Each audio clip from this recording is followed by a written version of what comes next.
So if we talk about the entire cryptocurrency market, it is trading lower. Market turbulence is there, which is actually intensified. Bitcoin has dipped below $79,000 mark, and this has happened for the first time in 3 months. And here are the reasons why. A rout in Bitcoin has deepened into Friday as investors rush to safe assets in the wake of US President Donald Trump's latest tariff announcements. As we all are aware, tariff is a big concern. New 25% tariffs on Mexico, Canada, and yet another 10% on China has triggered a risk-off wave. So what is the risk of wave? Technically क्या होता है कि जब ये risk of word use करते हैं तो उसका मतलब ये होता है कि जो ट्रेडिशनल फाइनेंशियल असेट्स होते हैं उसमें जो रिस्कियर असेट्स सच एज जो स्टॉक मार्केट्स होता है उसमें से पैसा निकल के सेफ हेवन की तरफ जाता है. टिपिकली बॉन्ड्स एंड गोल्ड को थोड़ा सा सेफ मानते हैं, and this is the reason why. And crypto currency is even more riskier and hence the selling is much bigger. जो इम्पैक्ट हमने यूएस मार्केट्स में देखा हुआ है उससे ज़्यादा इम्पैक्ट हमारे क्रिप्टो करेंसी मार्केट में है. That has actually spooked the investors. And जैसे हमने आपको बताया कि ऑनगोइंग जो ट्रेड वॉर है जो यूएस में, that is intensified inflation worries, potentially influencing the fades reserve decisions on the rate cuts. और जो आज जो डेटा आने वाला है उसके ऊपर एक बहुत इंपॉर्टेंट होगा उसका parameter, and that will decide how the high interest rates can lead to sell. The higher interest rate could lead to a sell off in the riskier assets such as crypto currencies and driving BTC prices lower. एक बहुत बड़ा concerns भी है. So moving on, the Bybit hack. Hackers washes 18% or $1.4 billion haul in 60 hours. तो हमने विशाखा देखा कि पिछले हफ्ते फ्राइडे को क्रिप्टो इंडस्ट्री का सबसे बड़ा हैक हुआ, और वो हैक हुआ बायबिट पर, जिस पर कि 401,000 ईथर जो है वो चोरी हो गए, जिसकी टोटल वैल्यू $1.4 बिलियन थी. और इस हैक के पीछे भी नॉर्थ कोरिया का जो एक बहुत ही नोटोरियस हैकिंग ग्रुप है, एक हैकर्स का लजारस ग्रुप, उसी को जिम्मेदार ठहराया गया. और ये पहली बार नहीं है कि लजारस ग्रुप ने किसी हैक को अंजाम दिया हुआ. इससे पहले भी हम जानते हैं, हिस्ट्री गवाह है कि कितने सारे हैक्स जो है इस लजारस ग्रुप ने किए हैं. करेक्ट. तो जैसे हमने देखा कि WazirX या BitBNS या जितने भी एक्सचेंजेस थे उनके हैक्स के केस में जो रिजर्व्स थे या उन्होंने जो विड्रॉल्स थे वो पॉज कर दिए थे. But in the case of Bybit अब उन्होंने जो उनकी ETH लिक्विडिटी थी वो विद इन 72 आवर्स रीप्लेनिश कर ली, which is actually a positive sign. और मार्केट सेंटिमेंट भी कहीं ना कहीं वीक होता है, तो इससे हमने देखा क्योंकि ETH चोरी हुए थे तो ETH पर भी, इथीरियम पर भी इम्पैक्ट आया. तो यहाँ पे इथीरियम का प्राइस $2,850 था, तो वो गिरकर $2,600 तक पहुंच गया. बट पॉजिटिव बात ये थी कि वही ETH लिक्विडिटी रिप्लेनिश हुई और विड्रॉल्स भी फंक्शनल रहे.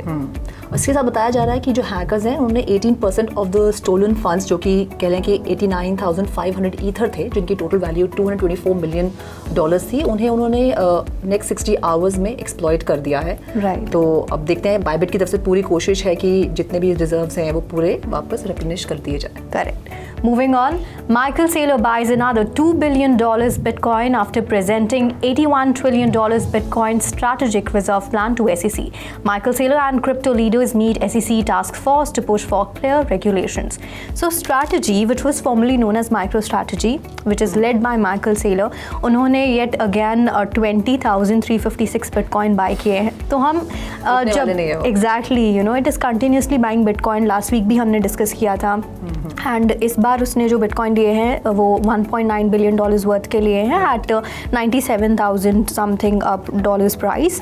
एंड माइकल सेलर, ये भी कहा जा रहा है कि वो लास्ट फ्राइडे को SEC टास्क फोर्स के साथ में मिले भी थे, उन्होंने उनके साथ में एक मीटिंग भी की थी.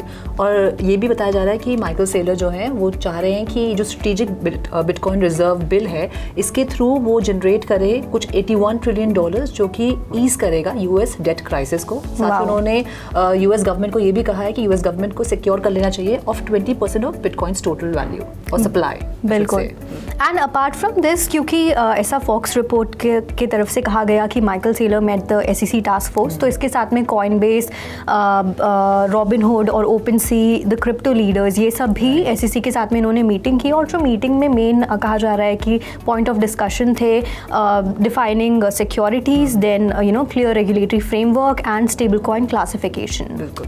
So, moving on, SEC drops lawsuits against Coinbase, OpenSea, Robinhood, Gemini and Uniswap. तो जिस दिन कॉइनबेस ने ये अनाउंस किया कि SEC के साथ जो उनकी लीगल बैटल है वो खत्म हो गई, उसी दिन ओपन सी जो NFT मार्केट प्लेस है उसके जो CEO और फाउंडर है डेविन फिंजर, उन्होंने ट्वीट किया कि अब जो इन्वेस्टिगेशन कर रही थी SEC उनके खिलाफ वो भी अब खत्म हो गई है। नॉट ओनली दैट, Feb 24 को जो ये क्रिप्टो फ्रेंडली ऑनलाइन ब्रोकरेज है Robinhood, उन्होंने भी कहा कि SEC ने उनके साथ जितनी भी इन्वेस्टिगेशन करनी थी कर ली है और अब वो आगे इसको एनफोर्समेंट एक्शन में प्रोसीड करना नहीं चाहते। तो एक तरह से देखा जाए तो SEC का एक थोड़ा सा सॉफ्ट स्टांस में कहूँगी या फिर टूवर्ड्स डिजिटल फर्म्स वो हमने देखा है यहाँ पर। बिल्कुल, आफ्टर गैरी गेंसलर हम देख रहे हैं कि काफ़ी पॉजिटिव चीज़ें हो रही है टुवर्ड्स क्रिप्टो मार्केट।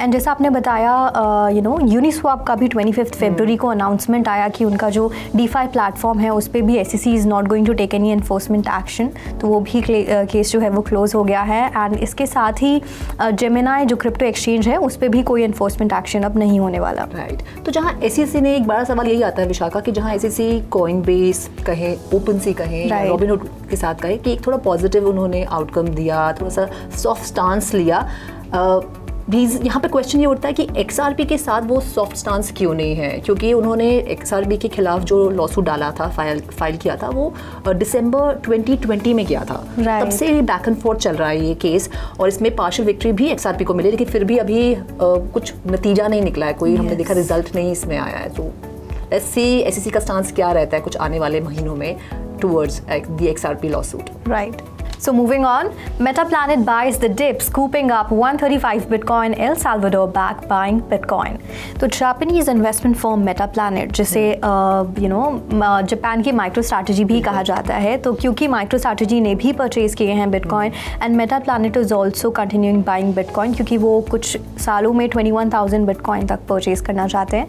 तो अब उन्होंने इस वीक में 135 Bitcoin खरीद लिए हैं, तो उनका टोटल जो वैल्यू है वो अब जो उनके पास अभी Bitcoin है it is around 2,235 which is worth $200 million, which is a huge amount।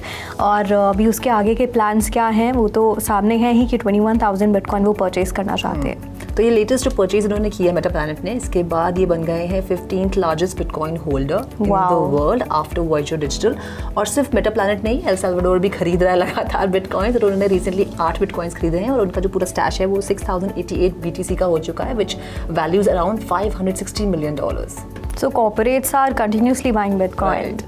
Moving on, Cardano ADA ETF approval odds surge in the US after key development. तो हमने देखा कि SEC ने एक्नॉलेज कर लिया है कार्डानो का ADA ETF जो ग्रेस्केल ने फाइल की थी एप्लीकेशन, एंड इसके बाद काफ़ी पॉजिटिव मोमेंटम भी आया कार्डानो के प्राइस में और हमने देखा कि कार्डानो अभी स्पॉटलाइट में है एंड ग्रेस्केल जो है उनका XRP ट्रस्ट है उसको भी वो ETF में कन्वर्ट करने का देख रहे हैं। अब जिस तरह से SEC एक्नॉलेजमेंट दे रहा है इन सब ETFs को, तो जो इनके अप्रूव होने के चांसेस है वो बहुत ज़्यादा बढ़ गए हैं। जैसे कि हमने देखा है पॉली मार्केट में ऐसे आते रहते हैं, बेट्स आती रहती है कि क्या होने वाला है क्या नहीं होने वाला है। तो जो बेट Feb 24 को 55% की थी कि ऑलमोस्ट अप्रूव हो जाएगा, वो अब बढ़ के 66% तक आ गई, यानी कि 66% चांसेस है अकॉर्डिंग टू पॉली मार्केट कि जो SEC है ये अप्रूव कर देगा इन ETFs को। So moving on, Grayscale files for Polkadot ETF। तो अब हमने अभी बात की है कि ग्रेस्केल ने कार्डानो ETF जो है फाइल किया था और SEC ने वो एक्नॉलेज भी किया, तो अब ग्रेस्केल ने पोल्काडॉट ETF के लिए भी फाइल किया है। So Polkadot is also in the spotlight. हम देख रहे हैं कि ETF एप्लीकेशन जो है वो बढ़ती जा रही है। एप्टोस के लिए भी बिटवाइज ने फाइल किया हुआ है। So there are number of applications जो SEC के पास में है एंड विद हेस्टपियर्स और ये जो SEC टास्क फोर्स है, तो देख रहे हैं कि कुछ पॉजिटिव आ सकता है एंड देयर बेट्स भी जो हैं वो बढ़ती जा रही है। बिल्कुल। और वहीं ब्लूमबर्ग की जो सीनियर एनालिस्ट है एरिक बेल्चुनास, उन्होंने भी कंफर्म किया है कि पोल्काडॉट का ETF जो है फाइल किया गया है एंड ऑल्सो उन्होंने ये हाईलाइट किया कि किस तरह से ग्रेस्केल एक्सपैंड कर रहा है into these regulated investment products, which is a very positive move. So that's all in this episode of Weekly Wrap. This is me, Vishakha Thakur, signing off. And this is me, Ruchi Sharma, signing off. Do like, share and subscribe to 3.TV. And for more information and stories, log on to our website www.3watchtv.io or scan the QR code. Have a great weekend.